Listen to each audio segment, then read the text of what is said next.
Bengaluru Mumbai railway गाडीत तरुणीची छेडछाड करण्यात आली आहे। रात्रीच्या सुमारास तरुणीवरती हा प्रसंग ओढावलाय। यानंतर मोठ्या कष्टाने तिने आपली सुटका करून घेतली। यावेळी गाडीत मदतीसाठी एकही रेल्वे पोलीस नव्हता। या घटनेनंतर पीडित तरुणीने झी 24 तासशी संपर्क साधला। या तरुणीवर बलात्काराचा प्रयत्न झालाय। ज्या तरुणीवरती हा दुर्दैवी प्रसंग ओढावला ती तरुणी सध्या आमच्या सोबत फोन लाईन वरती आहे। काय नेमका प्रकार घडला आम्हाला सांगाल? नमस्कार भूषण, गुड मॉर्निंग।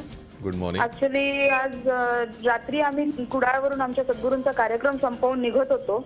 त्यावेळी एका इसमाने, अज्ञात इसमाने माझ्या फोनची बॅटरी लो होती आणि मी एकटी गेले होते कुडाळला आणि आई वगैरे सगळे घरी होते। त्यावेळी एका अज्ञात इसमाने माझ्या बाजूला येऊन उभा राहिला। मी चार्जिंग करत होते स्लीपर कारमध्ये आणि बाजूला येऊन उभा राहिला आणि मला म्हणतो मुंबईला जाणार का? मी म्हटलं मी नॉर्मल आन्सर दिलं हो। आणि त्यानंतर मी शांत राहिले। त्यानंतर मला त्या माणसाने थोड्या वेळाने प्रश्न विचारला, स्मोक करता का तुम्ही? आजकालच्या जमान्यात स्मोक करणं हे खूप कॉमन आहे, मला कळतंय, पण स्मोक करता का तुम्ही हा प्रश्न विचारल्यानंतर मी त्याला नाही उत्तर दिलं। सद्गुरू श्री वामनराव पै यांचे शिष्य असताना माझ्या मते हे सगळे नाहीच गोष्टी, त्यामुळे मी त्याला नाही उत्तर दिलं। त्याने मला म्हटलं की माझ्याकडे असं काही आहे जे तुला एकदम हाय घेऊन जाईल। आता हाय घेऊन जाईल याचा अर्थ आजकालच्या माणसांना समजवायला नको। त्यानंतर मी त्याला म्हटलं की नाही, मला इंटरेस्ट नाहीये। मी 2 मिनिटांनंतर विचार केला की या माणसाचं काय इंट्युशन असू शकतं, काय याचं इंटेन्शन असू शकतं या सगळ्या गोष्टी विचारण्याबाबत। एखाद्या मुलीला टॉयलेटमध्ये घेऊन जाणं आणि तिला सिगरेट पाजणं, त्याच्यामध्ये अश्लील पदार्थ असणं, या सगळ्या गोष्टी कितपत बरोबर आहेत? आणि त्याच्यानंतर त्या मुलीची काही छेडछाड झाली, त्यानंतर त्या मुलीवर बलात्कार झाला, रेप झाला, काही झालं, तिला उचलून ट्रेनमधून बाहेर फेकून दिलं गेलं। दुसऱ्या दिवशी मिळणाऱ्या पोस्टमॉर्टम रिपोर्टमध्ये काय येणार? मुलगी ओव्हरडोसने, ड्रग ओव्हरडोसने मेली आणि ट्रेनमधून बाहेर पडली। पण तिच्याबरोबर झालेला अत्याचार त्या मुलाचा जो असणार तो कोणालाच कळणार नाही। याची दक्षता घेऊन मी त्यातल्या त्यात तिथूनच माझ्या एका भावाला फोन लावला, त्याला सांगितलं की असा असा प्रकार आहे। तर त्याने म्हणाला ठीक आहे, आणि मी त्याला मेसेज पाठवला 9833332222 ला फोन लाव आणि असं असं कंप्लेंट कर। त्यावेळी त्यांनी कंप्लेंट केली आणि त्यानेही दुसऱ्या काही कॉन्टॅक्ट लावले आणि मी स्वतः फोन केली या नंबरला आणि तिथून त्यांनी मला सांगितलं की ठीक आहे, आम्ही रत्नागिरी स्टेशनला एका माणसाला पाठवतो।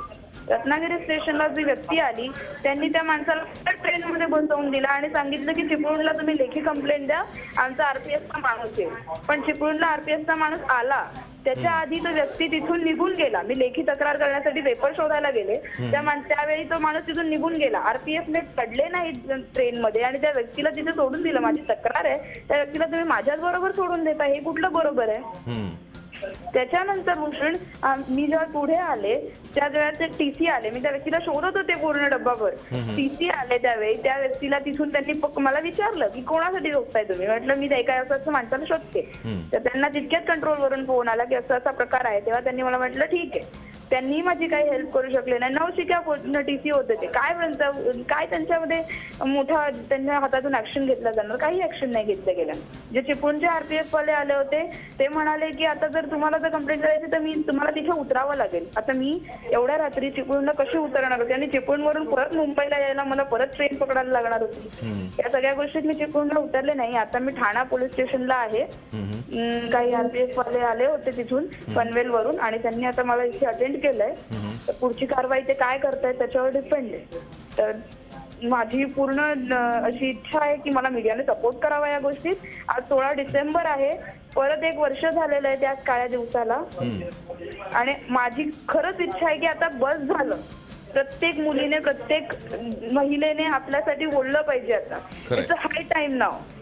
खरं तुमच्या या संपूर्ण आता सध्या जी परिस्थिती तुमच्यावर ओढवली आहे त्यामध्ये झी मीडिया पूर्णपणे तुमच्या पाठीशी असेल, काही काळजी करू नका। आणि जोपर्यंत तुम्हाला न्याय मिळत नाही तोपर्यंत झी मीडिया सातत्याने या बातमीचा पाठपुरावा करत राहील। धन्यवाद आमच्याशी बोलत त्याबद्दल।